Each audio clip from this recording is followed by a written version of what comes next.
destruction where storm surge inundated Ocracoke Island. Currently, the island has no electricity, and many homes and buildings are still underwater. Communications experts, law enforcement, and a medical strike team have been transported there, and a search and rescue team is on the way. We estimate about 800 people remained on the island during the storm, and have heard reports from residents who say the flooding there was catastrophic. The Coast Guard has already airlifted from the island a 79-year-old man who needed immediate medical attention. We have deployed helicopters to airlift many others who may be injured and others who may want to leave the island.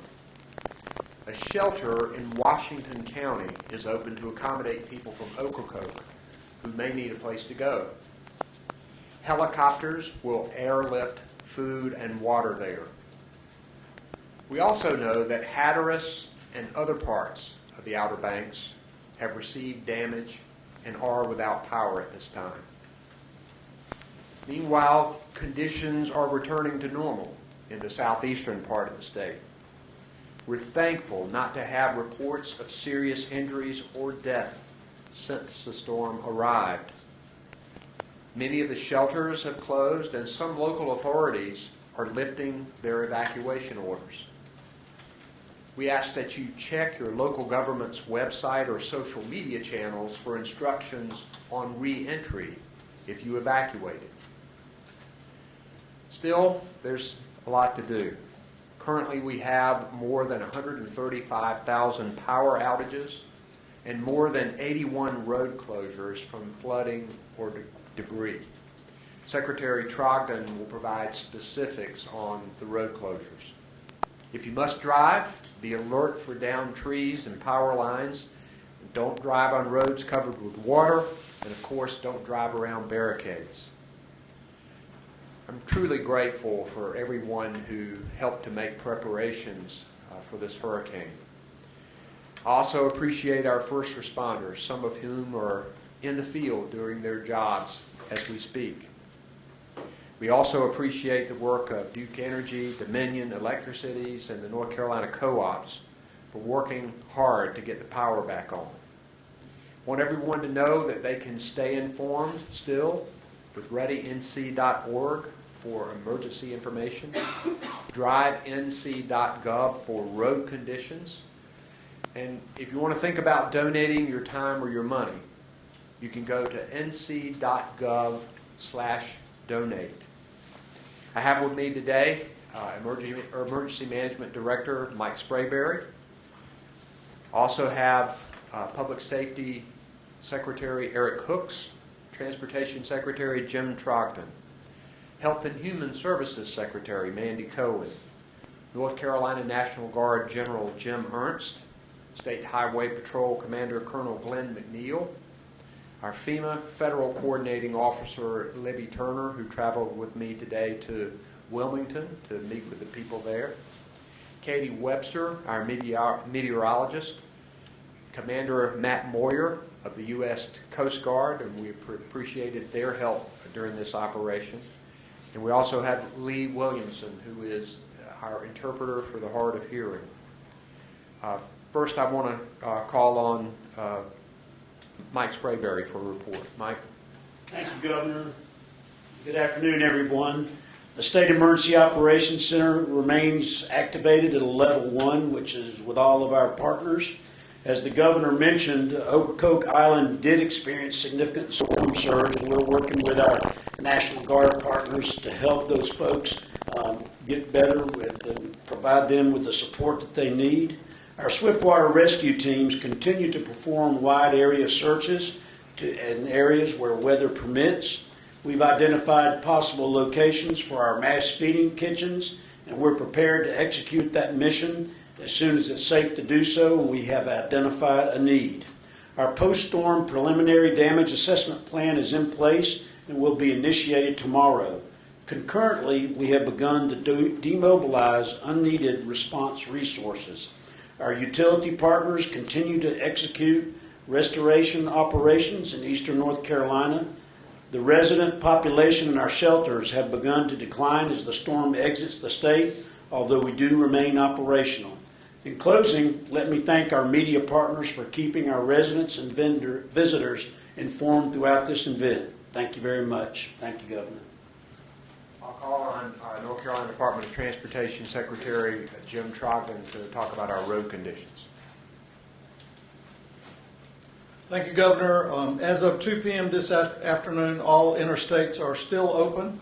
We have 5 U.S. routes that have closed locations. US 264 alternate just west of Greenville that I reported earlier today.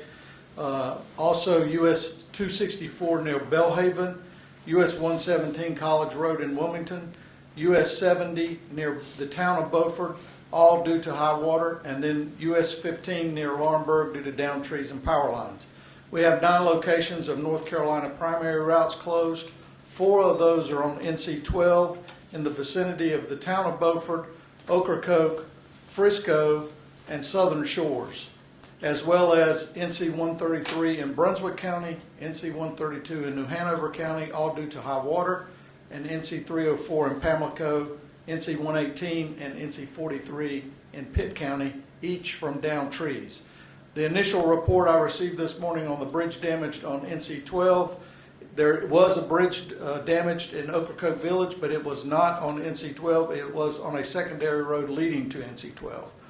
We also have 67 secondary roads which are currently impassable. The largest number of those are in Pitt County with 23, which are all due to downed trees, followed by Brunswick County with 9 secondary roads impassable, and Sampson County with 9 secondary roads impassable, all due to high water. Many of our crews have started cut and shove operations to remove trees from travel lanes, and the range of completion in our coastal counties is between 50 and 75% today. But please use caution when you're traveling on roads where these trees were. They will be cleared from the travel lanes and a few feet into the shoulder, but some of the tree and the root ball may still be within the right-of-way and could still present a hazard. So proceed with caution as you travel on our roadways, especially in those coastal counties.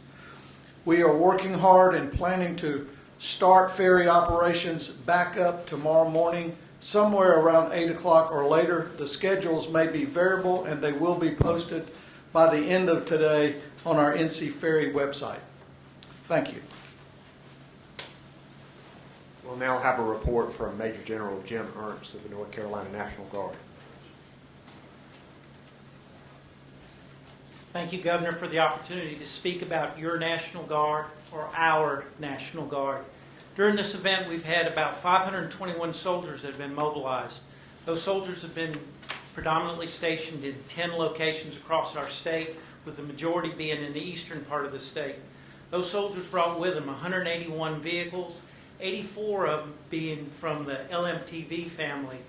What that means to you is they're high water rescue vehicles for us.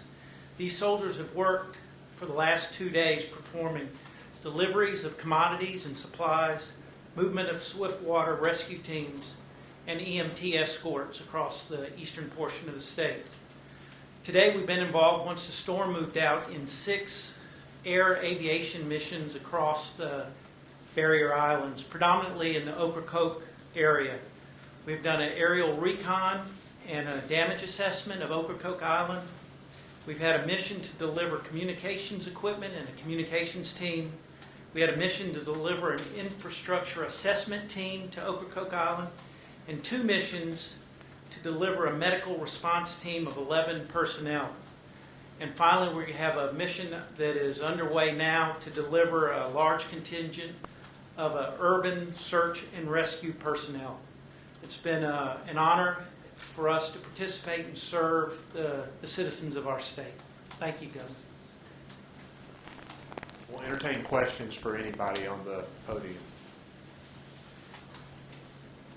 I wonder if you can speak to the combination of factors that led to Ocracoke having so many problems as opposed to some of the other barrier islands that I'm not sure had problems, but this seems to have been the center point of real trouble. That might be a meteorology question. Katie Webster. Thank you for that question. So I think part of it was, and it was well advertised, that waters on the sound side of the Outer Banks would get extremely high and very quickly as those stronger hurricane force winds moved through, as we saw that. And that was well communicated by the National Weather Service. And we saw nearly a 5 to 7 foot rise in almost an hour and a half. And so that's typical for storms that move up the coast. Not only do you get the oceanside flooding, but you get soundside flooding as well. And it's certainly a prevalent threat along the Outer Banks. Thank you. Is there something though about Ocracoke compared to other parts of the Outer Banks? Is it lower lying, or was it just some confluence of factors? I think it's together. You have the barrier islands that are fairly low lying already and surrounded by water on all sides, and so you have a double threat. You have water coming from the ocean side and then that backside from the sound, and that's commonly seen in previous storms as well. Thank you. We know we've had anecdotal reports from people on the island who say that they've never seen it that bad. So don't know that to be true, but we've certainly heard that. Gary? Oh, I'm sorry. Yes. Building off the earlier question on Ocracoke Island, how does the situation at this point on Ocracoke compare to what we saw with Hurricanes Matthew and Florence, and how are those experiences affecting how you carry out operations on Ocracoke over the next 12 to 24 hours? We saw a lot of inland flooding with Florence and with Matthew. I think when you have flooding on an island like that, you have to be concerned about getting resources to them. Obviously, you can't go by land, and so everything has to be airlifted in there with medical personnel and with food and supplies. We know that the flooding there is significant, much like the flooding that we had in the past two hurricanes, but it is very concentrated. We haven't seen significant flooding. We've seen a lot of wind damage here for this. We still don't know the full assessment at this point, but we know that the Outer Banks have been hit pretty hard, that Hatteras was hit pretty hard with some destruction. I'll probably be headed out there tomorrow to look and have a look-see myself. Governor, we've heard some stories about some attic rescues from people who were up in their houses and were rescued on Ocracoke Island. Do you or your staff know anything about that? Or So we don't know anything officially about any attic rescues on Ocracoke, because during the time of the storm, there's no search and rescue crews out there, certainly no aviation. I can tell you, just like the general was talking about, we have subsequently sent a lot of assets out there to include communications, incident management team, infrastructure experts. We're going to have a 30-man search and rescue team going out there to go through all the structures right now. But during the actual event, we didn't hear any reports of anybody being rescued like that. a quick follow-up. There was a mention of a 79-year-old man that had to be airlifted out. Was that just because of current medical issues, or what was it? Was he injured or anything? He had a current medical issue, and the Coast Guard was able to airlift him out. It's not storm-related. Right. Okay. The longer we go and we don't hear a report of injury or death in Ocracoke Island, the better it is. That's very positive so far. Any other questions? So just to clarify, we're hoping to have ferry service restored by about 8 o'clock tomorrow morning. Is that roughly when we would be able to potentially move assets onto Ocracoke through boats, as opposed to purely through helicopters, or how would we go? I'll defer. We are working, and I'll defer that answer on the aviation delivery. But we've been released to do some reconnaissance on our ferry routes over to Ocracoke. So that'll be going on between now and tomorrow, working with the Coast Guard. We got to clear the channels. We believe some of the service, we're just not sure which ones will be turned on by 0800 tomorrow. But when we get that information, we will post it on the NC Ferry website, so everyone will be able to access it as soon as possible. Yes, sir. Travis.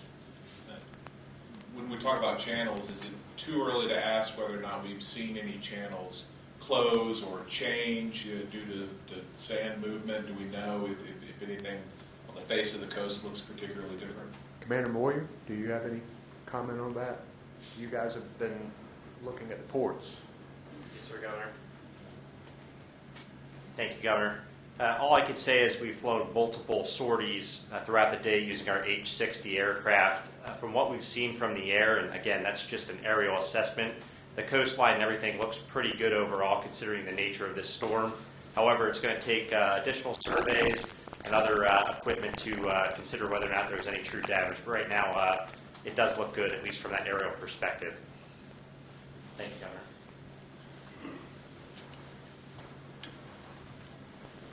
I wonder if General Ernst could come up here and talk just a little more about these six aviation events that you had today. Could you just describe what type of aircraft are being used, and were all six going to Ocracoke? Yes, sir. All six flew Ocracoke. They've been 3 different types of aircraft. There was Lakota that did the first aerial recon mission that I mentioned. The 4 resupply missions were all Black Hawk UH-60s, and the final one with their urban rescue team is a Chinook heavy lift. So all those are helicopters? Yes, sir. Thank you. I'm surprised I knew that. Further questions? All right, we'll let you know when the next briefing will be. Thank you very much.